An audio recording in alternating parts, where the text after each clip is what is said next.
تنويه الاهلي هيقابل صن داونز يوم الاحد الجاي 29 اكتوبر الساعه 7 بتوقيت القاهره.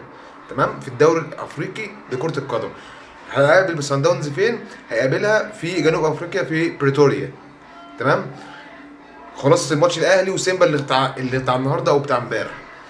الاهلي دخل ماتش سيمبا بيهرج، عشان نكون على نور. بس الاهلي بيهرج وبيتدلع، ضيع كتير، لكن الاهلي بيهرج وبيدلع. ميس باص كتير، لعيبه مش عارف ممكن مستعلين على الماتش شويه.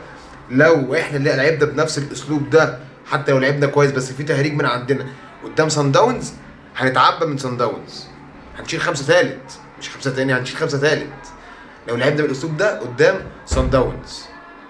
الاهلي داخل بيهرج. الماتش اللي فات مضيعين 20 جون، اللي قبليه 20 جون، الماتش ده 20 جون. فاحنا كده بنهرج وبنتدلع. هنلعب بالجول قدام صن داونز، هنكسب او هنتعادل، هنتدلع.